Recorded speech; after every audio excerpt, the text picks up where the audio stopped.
In the 1940s and 50s, East Liberty was the third largest commercial district in the state.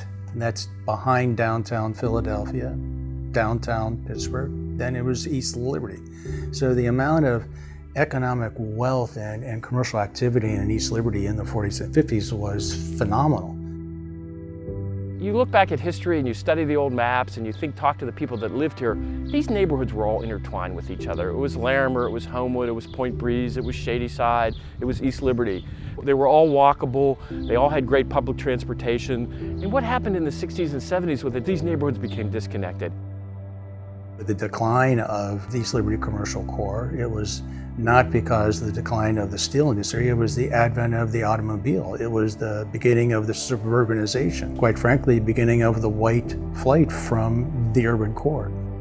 What happened is they came through with the bulldozer and they just tore down houses and tore down buildings. City planners separated the neighborhoods of the East End.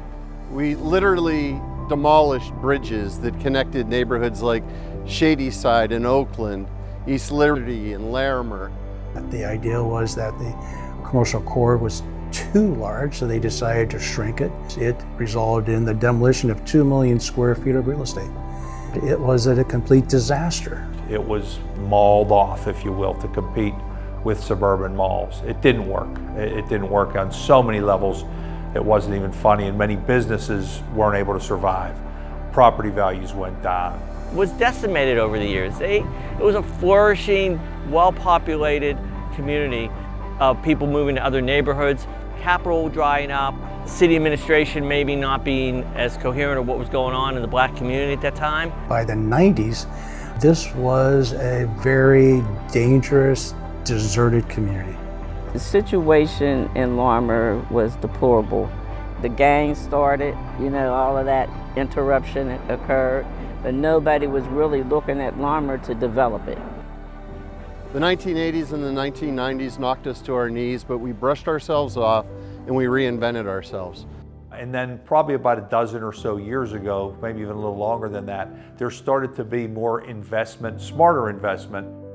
Started with things like a Home Depot, Whole Foods, different things in Bakery Square. Transit was always a big part of it because you've got the East Busway, the Martin Luther King Busway, that's just such a vibrant part of connecting people to whether it's to Oakland, to downtown, or some of the eastern suburbs further out. I remember the old Nabisco Bakery when they first gutted the building and said that Bakery Square would be the rebuilding of the surrounding neighborhood around it. Everybody thought perhaps I was crazy. It has really been the beginning of transformation of this region in the East End. So I see a lot of what Walnut doing is restoring the strength of this district.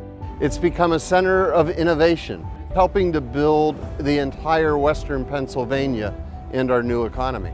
Being able to open up doors that haven't been opened up in a long time. It's brought a sense that people can come here in technology field and other fields and find jobs and a good quality of life in the city of Pittsburgh. You're seeing a glimpse of the future of our city. And it's become iconic. It's become a symbol of the rebirth of Pittsburgh. So that's the good news. The challenge I think we face is that for many people, the technology fueled growth is an economic benefit that only comes to some. That's not a sustainable approach. The economic benefit is bigger than just the tech companies. We have a lot of work to do as a neighborhood. We have a lot of work to do as a city, as a county, as a state, and as a country. It's a history that always hasn't been very, very good. It's something we want to keep improving to include everybody, to make sure that these opportunities, whether they be economic, whether they be educational, whether they be housing, are for everybody. There's no way that we can flourish as one city if everybody's not getting an opportunity to eat off this new economy. So as I stand here and I talk about the goodness that Bakery Square has brought to the community, let's not forget we got a long way to go.